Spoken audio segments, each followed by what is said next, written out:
asked him why he wanted to transplant, he stated that he just wanted to live. What a legacy his desire to live has created. Catherine Agee, Christopher Hitt, Ann Smith, Scott Smith, Lynn Choi, Iva Bryant, Lori Beckwar, Patrick Beckwar. This is what this whole week's about. Life-changing. I mean, these kids are great. They're great kids. I loved meeting them. I really did. We are thrilled to be at the night market. We are doing stage combat workshops. Retreat, retreat, retreat, advance, pass. Most people are not going to walk away and start creating their own stage combat scenes. Maybe they would. That would be awesome if they did.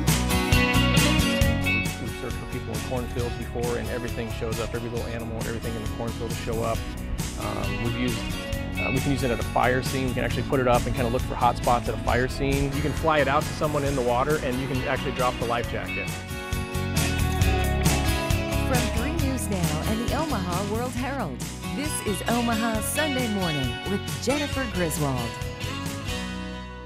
Good morning and thanks for joining us this Sunday. I'm Jennifer Griswold. For an elite group of Nebraska high school football players, the Shrine Bowl is either the last chance to play the game or one last tune-up before college ball. But behind the scenes, there's a much bigger purpose, a chance for interaction between the players and children that are cared for by Shriners hospitals. Omaha World-Herald visual journalist Ryan Soderlund takes us behind the scenes during game week to see how the players are learning life lessons off the field.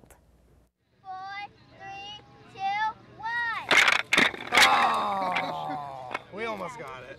Yeah. Nice job.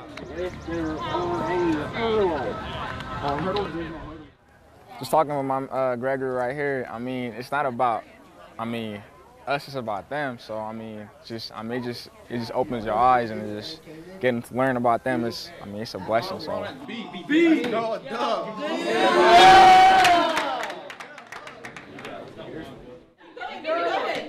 Box her out. Box her out. One time, I got beat one time.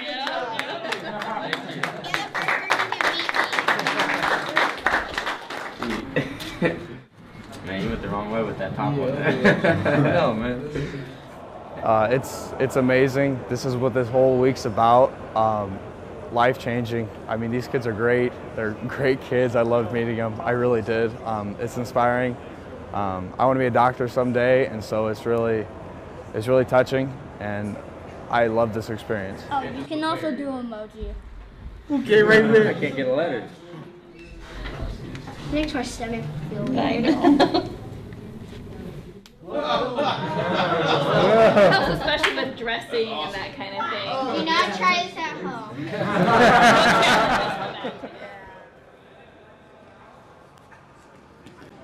Good. Just being with all the teammates and having that bond with everybody. It's exciting, knowing that I'll be on the field one last time. Good, way to stay square. You know, it wouldn't have been heartbreaking to end where I did. You know, we ended up in the state championship. But to get this extra experience, this extra week, it's something special to be a part of. South on 3, 1, 2, 3, south! The week of events wrapped up yesterday with the big game. This year, a number of Husker walk-ons were able to participate. In years past, report dates for in-state walk-ons kept players from taking part, but this year, Husker head coach Scott Frost made an exception, noting the tradition of the event. You talk about a cool course. Look at these Millard North students trying to stay afloat. Believe it or not, this was part of their engineering final. School officials tweeted out this video of the kids riding in the boats they created out of cardboard and other items. As you can see right there, some found more success than others. In an emergency, seconds count, and having the right equipment on hand makes all the difference. Now, Omaha firefighters say they are better prepared thanks to a plan to outfit 24 emergency response vehicles with bleeding and shock kits. 3 News Now reporter Megan Stewart explains how the kits work and how officials are using them to raise awareness.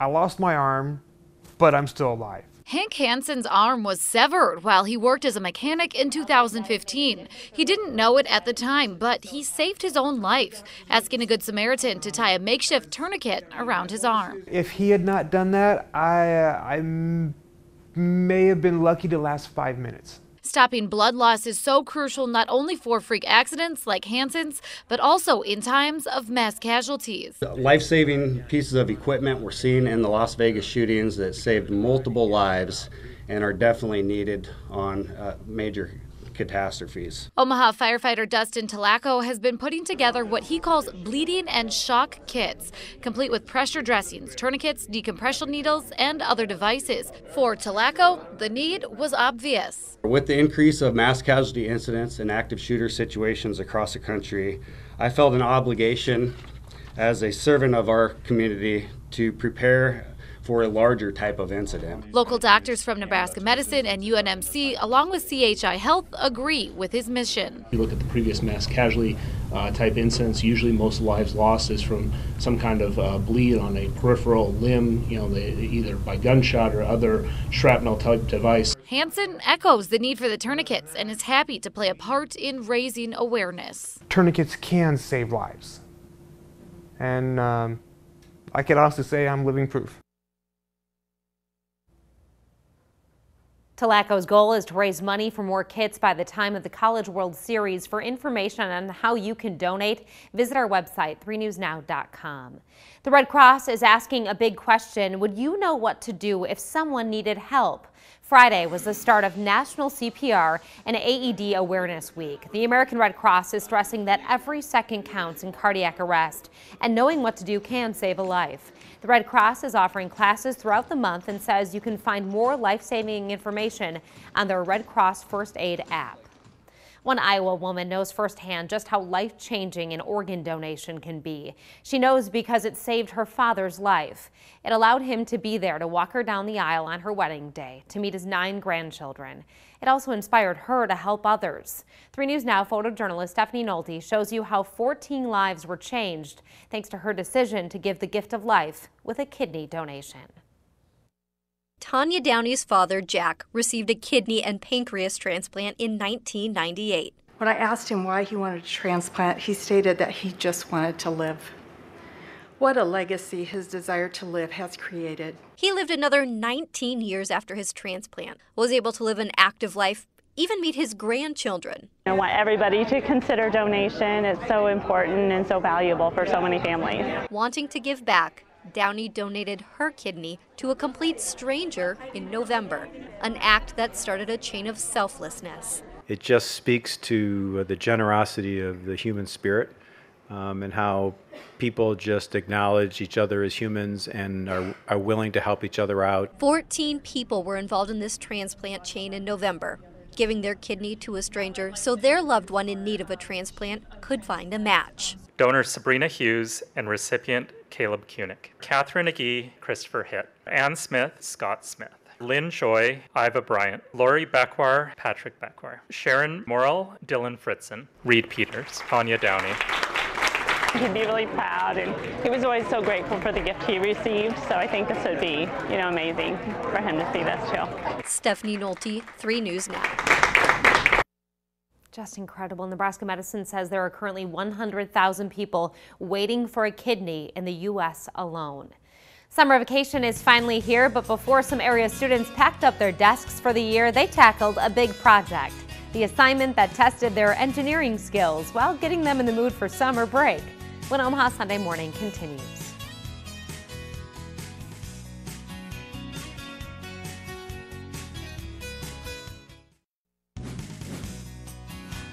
It can be hard to concentrate on anything but summer during the final days of school, but students at Bryan Middle School got to think about summer vacation while also learning about science. 3 News Now photojournalist Stephanie Nolte shows us the fun hands-on learning that helped them get a jump on summer fun. He's gonna hit the wall, dude. I think it's gonna work. 8th graders in Ms. Erica Rogers' science class are building water slides. I mean, it works without the water, but we have to try with the water. End of the school year can definitely be kids getting squirrely, but activities and experiments like this help them to stay on task. Funplex gave a couple of dozen schools in the metro supplies to build water slides. The park is working on a new one of its own. So we wanted to get students involved thinking about, these things don't just appear here. There's a lot of engineering, there's a lot of design, a lot of manufacturing that goes into it.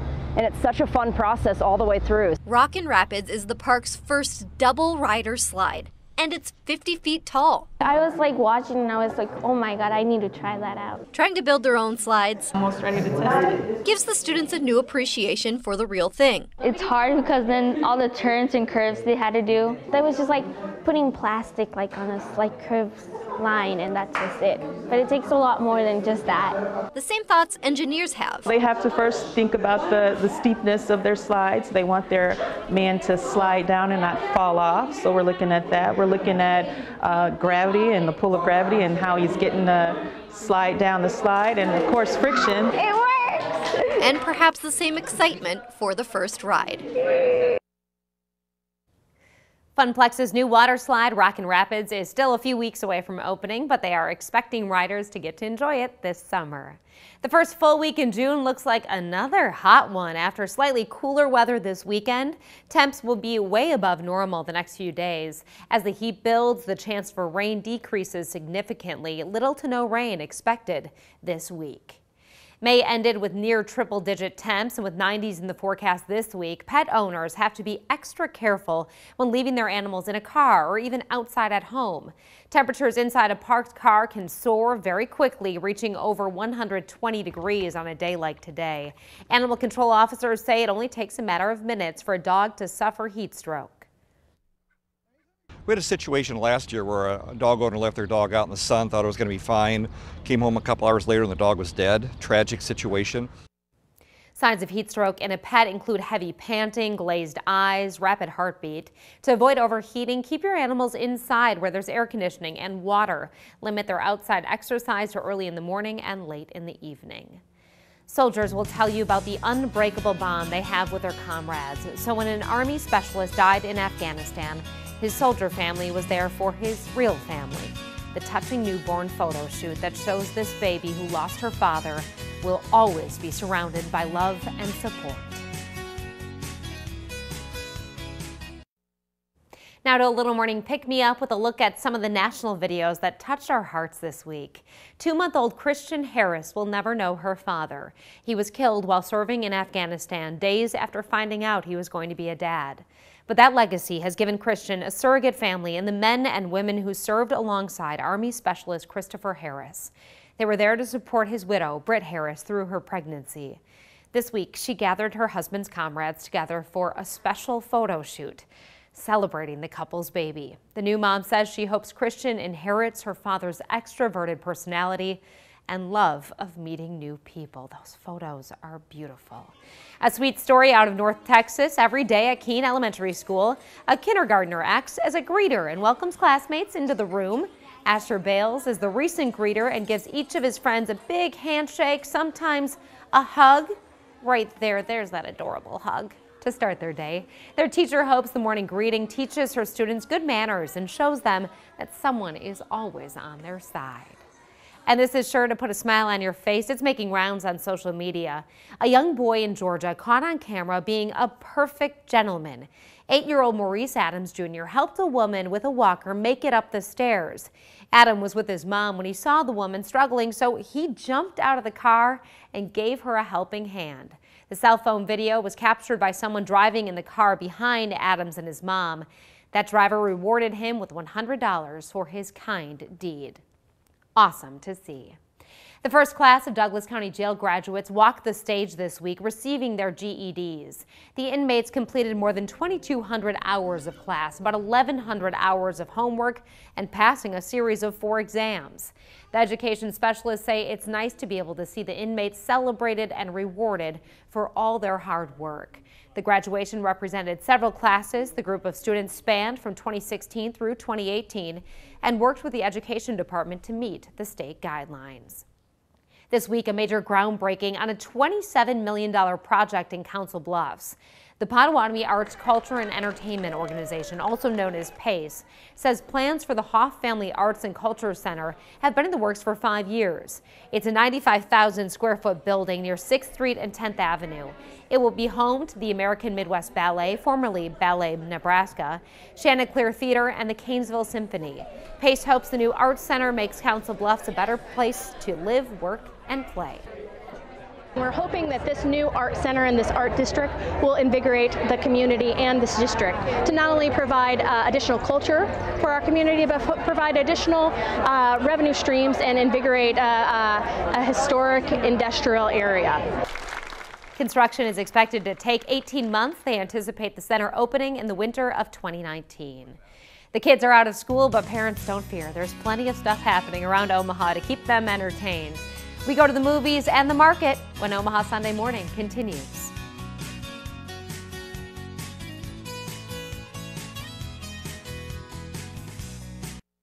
In the Sandhills, cattle easily outnumber people, and for the ranchers who raise the more than 500,000 cows and calves, springtime comes with a much-anticipated ritual that goes back generations: branding day. It's tough work that takes a big team. The Omaha World-Herald takes us to the Sandhills as one ranch family gets ready.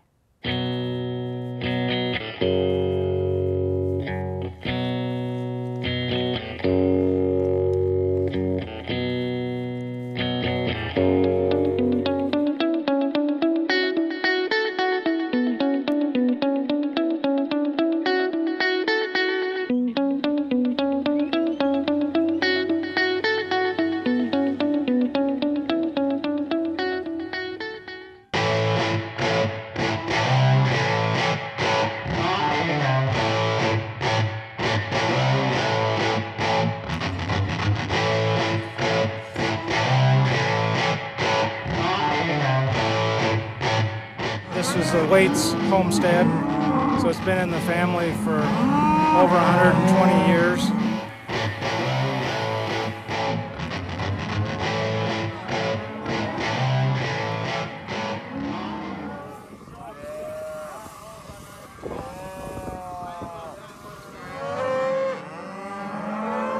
Rope and drag some calves to the fire and give some vaccine shots, give them a brand and send them out to pasture.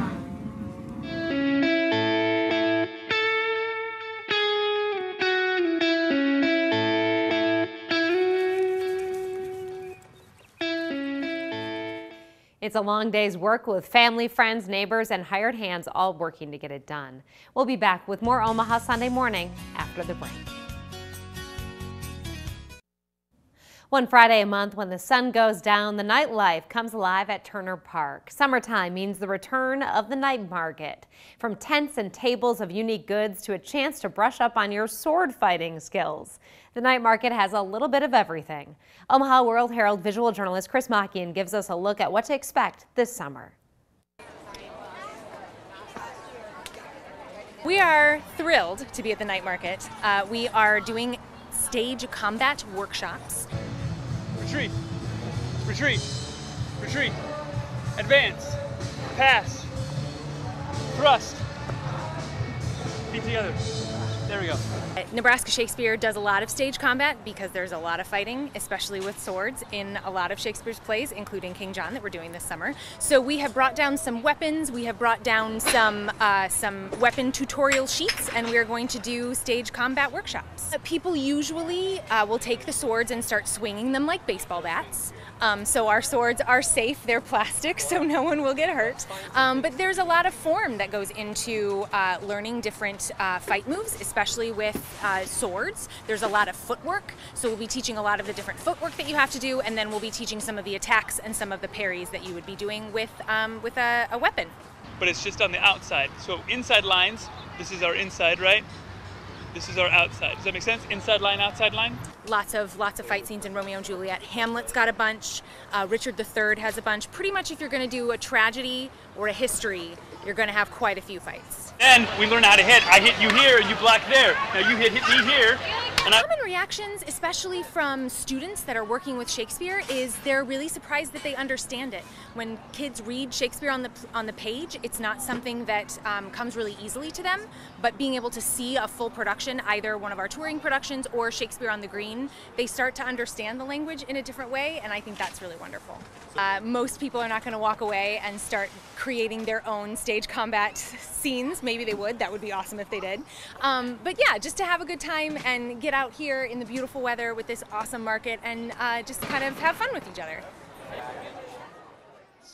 The next night market is set for June 29th. It runs from 6 to 10 at Turner Park. Get out the popcorn and silence your cell phone. It's movie time at Falconwood Drive-In Movie Theater. Thursday night kicked off the drive-in movie season with a celebration at Falconwood Park in Bellevue. The celebration continues all summer long with a lineup of classics and new releases. Organizers say a lot of their success comes from the nostalgic feeling of a drive-in movie. So it's still like a fresh nostalgia for people, and those people that were growing up going to the theater in the summer are now with kids that they want to bring to see a movie in a drive-in. I loved doing it as a kid. Gates open starting at 7. Tonight's movie, The Incredibles. The movie starts at dusk. Next week's lineup includes Black Panther and Shrek. If your summer plans include a trip to the state parks, you may notice more Nebraska state troopers. A new enforcement is focusing on local parks and recreation areas. Historically, troopers have seen high rates of trouble related to drinking at lakes and rec areas. Troopers will be conducting patrols throughout the summer in various Nebraska counties. They are tasked with the duty of keeping people safe, and that means going the extra mile, or extra 280 miles in this case. When Omaha Sunday Morning continues, how Nebraska state troopers went far beyond their typical duties when they got an urgent call for help from Colorado. This Sunday morning, Man of Mystery, former President Bill Clinton on his new thriller. Plus, just like old times, Stephen Stills and Judy Collins. They take an oath to protect and serve, and that promise does not stop at the state line. Earlier this week, a group of Nebraska state troopers went on a life-saving assignment. In the middle of the night, they rushed to get medicine so rare it's only carried by 20 hospitals in the nation from Nebraska Medicine across the state to help save the life of a young patient in Denver. 3 News Now senior reporter Jake Wazakowski shows us how they stepped in quickly when Mother Nature could have delayed the delivery. Weather permitting, we can get something from Omaha to Kearney or, one of the other hospitals pretty quick. Trooper Tom Hicken was on patrol on I-80 after 10 p.m. Tuesday night when he got the call to pick up drugs that could save a child's life from UNMC. Impavito treats the brain-eating amoeba that is contracted when the parasite is in fresh water when people are typically swimming and the water enters the nose. It is rare but has a 97% risk of death. It was needed for a child at Children's Hospital in Aurora, Colorado, near Denver. Trooper Hicken was ready for the mission. It's certainly rewarding. We heard it was for a child, so that always seems to change things in the realm of things. The drugs manufacturer said they tried 20 different ways to transport it, but this was the fastest. NSP coordinated the more than 500-mile journey, mostly by road, because the weather prevented planes from leaving Omaha. So we kept moving west until we finally found somebody in North Platte. Lieutenant Matt Sutter says he called for rides for hours. 6 NSP exchanges later, he was able to get Great Plains in North Platte to fly the drugs to Centennial, Colorado, a short drive to the hospital at about 2 a.m. Central Time. Whatever it takes to save a life in Nebraska or in a surrounding state. We try to look at it from the perspective of what would we want the State Patrol to do for us if we were that family in that situation. And when you put things in that perspective and you use that empathy as your measuring stick, it's amazing how all the resources come together and ultimately do the right thing. Just incredible. Officials say the child was transported to Denver from Wyoming and may have been in hot springs when they feared the child contracted the bacteria. But the diagnosis was not brain-eating amoeba. Officials say the drug was administered because they needed to treat it quickly if it were the very deadly parasite. Honoring Omaha's fallen heroes, 4th graders at Pawnee Elementary painted ponies to remind people of the work area police officers do. These horses of honor are similar to the life-sized horses that were on display last March. Each of the 8 horses represents an Omaha officer who died while serving the city. The teacher, Mrs. Koenig, wanted to teach her students about acts of heroism and honor those who gave the ultimate sacrifice. From lake searches to house fires, even assisting federal agencies, the Council Bluffs Fire Department is getting a lot of use out of their eye in the sky. Cliff Anderson is one of the main pilots for the fire department's drone. He says in the past 3 years, they found so much use for it, he wouldn't be surprised if more agencies in the area get one too. 3 News Now reporter Maya Sines has the story. Then yeah, that's just iPad, shows the picture of exactly what the camera's seeing. This drone's camera is an extra set of eyes for the Council Bluffs Fire Department. We have 2 controllers. One controller we can plug into like another TV or an external source, and so other people can watch or help see things while you're trying to fly it. Cliff Anderson, an 18-year veteran of the department, says they bought the $3,000 drone 3 years ago. Since then, the uses for the drone have been endless. We've searched for people in cornfields before, and everything shows up. Every little animal and everything in the cornfield will show up. We can use it at a fire scene. We can actually put it up and kind of look for hot spots at a fire scene and keep an eye on the scene. They even use it during water rescues and recoveries, like they did on Monday as crews searched for missing 16-year-old Edgar Luarca Garcia, who drowned in Lake Manawa. Anderson says although the drone can't see deep into the water, it can be used to cover a large area quickly. And it does have a landing gear that retracts. And if you can see those little forks on the bottom, we can actually tie a life jacket to it. And you can fly it out to someone in the water, and you can actually drop the life jacket. Since they're the only agency in the Council Bluffs area that has one, they also assist other departments. We've used it for looking for people, for PD a lot. Sometimes we've had cases where people have ran into the woods. We've helped them look for that, helped them do that a couple times. Landing gear lowering. Anderson says all the footage is stored and is often used for training.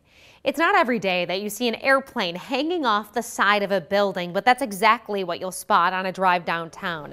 A 1970 Mooney plane with a 35-foot wingspan was attached to the northwest corner of the new Atlas apartment structure, the former Creighton University Medical Center, for some added history. The $108 million project will have 145 apartments. It's set to open next month. We're setting this plane, actually, me and 2 other guys. They're having an open house and people are going to start moving in. So we're getting all the decorations hung. It's about a day-long process to get the airplane safely secured and ready. The owners of the building bought the plane, gutted it, and cleaned up the structure so they could hang it up to add to the travel theme of the building. Council Bluffs and Omaha are coming together in a joint effort to make over the riverfront. This week, various renderings of possible development plans were on display at a meeting in Council Bluffs. The possibilities including more nature trails, food options from restaurants to smaller vendors, more boating options, even a water taxi. People who showed up are looking forward to a spirit of cooperation. From what I've seen, I'm really excited. You know, all the different things that are going to happen, the children's play areas, the sporting areas, the nature areas, the zip line is going to be so cool. We've also learned that national experts have been working on a master plan for the Omaha side of the river from the Jean Leahy Mall to Heartland of America Park. The public can see it at a meeting at Gallup on Tuesday, June 12th. Summertime for many means days spent by the pool, cookouts with family, a break from school for the kiddos. But for one organization, it also means a chance to see their hard work pay it off. After working throughout the year on various garden projects, the warm weather finally means it's time to harvest and sell the tasty produce. Omaha World-Herald visual journalist Rebecca Gratz shows us how it works. I just love planting. It's just very nice, and especially at the end of the day, like after all what you plant, like you make produce out of them, you feel very accomplished, and I really like that. I do love gardening because, I mean, my parents they're really good at farming, so it's in my blood. I do love it. But I have rhubarb. City Sprouts is Omaha's oldest community garden, established in 1995. We provide education and a place for people to grow their own food. We also aim to provide employment opportunities for underserved youth, so we do that with our summer internship program, and those interns learn how to grow food, and they also learn life skills and job readiness skills, including how to prepare healthy meals straight out of the urban farm or out of our garden. Today we're showcasing our new cob oven, which is a natural building technique. So it uses the earth to build an oven, and so we're making garden fresh pizzas with toppings straight out of our City Sprouts urban farm and garden. I think they're still at the farm, some of them.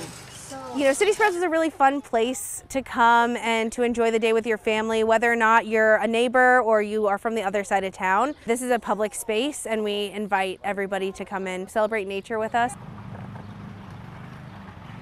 It's amazing because you're the one planting yourself, and then you're using your own produce. All your hard work you put into them became something amazing, and you get to eat it yourself.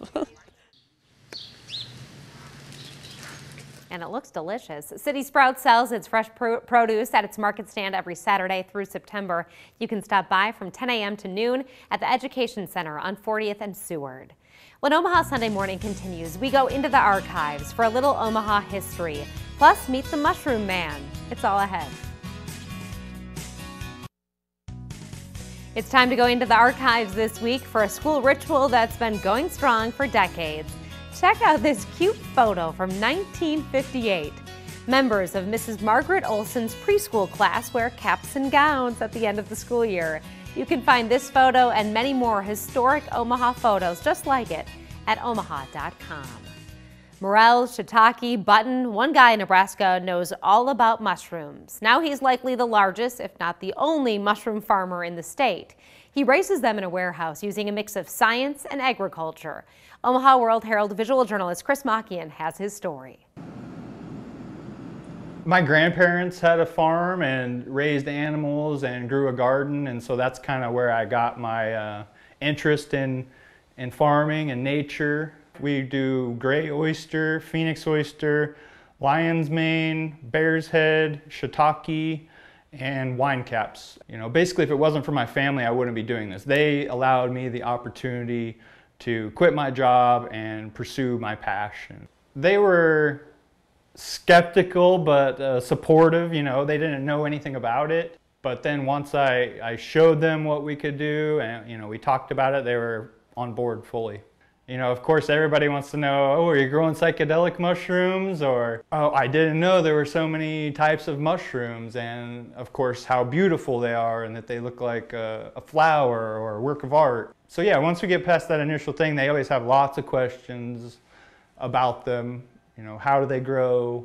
What do they taste like? What do I do with them? Sometimes I get up in the middle of the night, pick, and then go back to sleep, pick in the morning, at noon, before we leave work. Pretty much a 24/7 process. The mushrooms aren't on my time schedule, I'm on theirs. He sells his mushrooms to a number of local restaurants and at the Lincoln Farmers Market. It's a building that's focused on learning and comfort. Up next, we take you inside the one-of-a-kind school and show you how it's helping students with special needs learn when Omaha Sunday Morning continues. And finally this Sunday, a look at what's happening this week in Omaha. The Garden is going to the dogs. Tomorrow, the whole family, including your pup, are invited to Lauritsen Gardens for Leashes at Lauritsen. It gets started at 5. All next week, teenagers interested in emergency services or those planning to babysit for the summer can brush up on their CPR skills during the Fire Team Safety Camp happening at MCC. On Friday, it's the Baseball Brews and Babies Too fundraiser. One World Community Health Centers is holding the baseball-themed event at the Blatt Beer and Table downtown. It runs from 5:30 to 9:30 and includes live music, ballpark food, and beverages. The money raised goes to the One World's Baby Boutique, which helps low-income families prepare for newborns. For more information on these events and many more this week, take a look at the community calendar on omaha.com. Omaha Public Schools' brand new J.P. Lord School is described as a unique building made for unique needs. Students and staff just moved in mid-May, but still have summer school to enjoy their one-of-a-kind building. Morning anchor Emily Zink takes us on a tour. It just is a miracle. It's a term you'll hear Laura Mack Holmes use to describe each amenity at OPS's brand new J.P. Lord School. Well, the first miracle. For this principal, everything from the outside of the building. We have covered bus drop-offs. To the large closets. Storage for all the equipment, which is another thing that we've never had before. To the therapy pool are considered miracles. Isn't it beautiful? The 45,000 square foot building is the only one like it in the nation. Typically, buildings are not built for multiply handicapped students.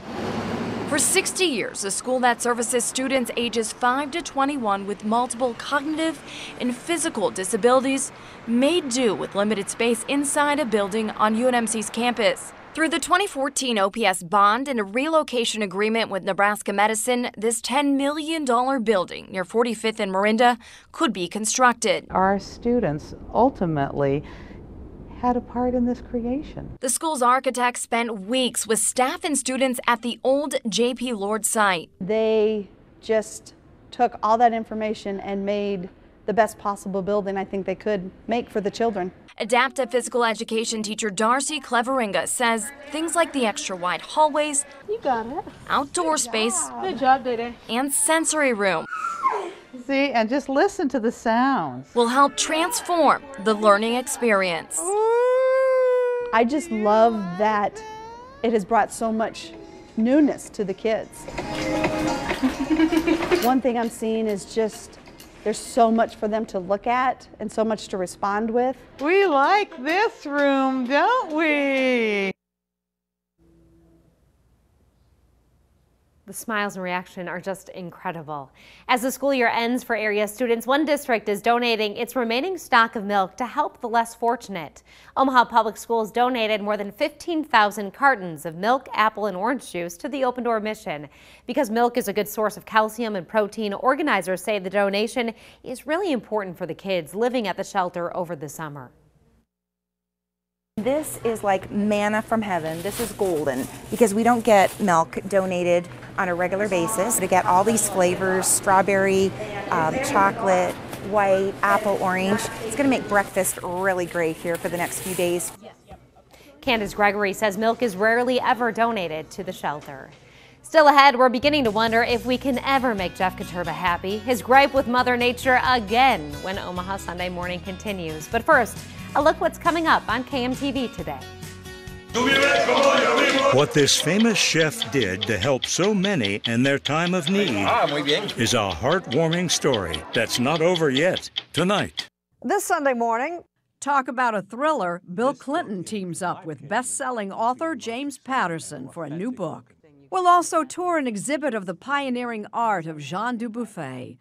We'll look back at the life and times of Robert F. Kennedy 50 years after his assassination. And we go on tour with Stephen Stills and Judy Collins. Sunday Morning is coming right up.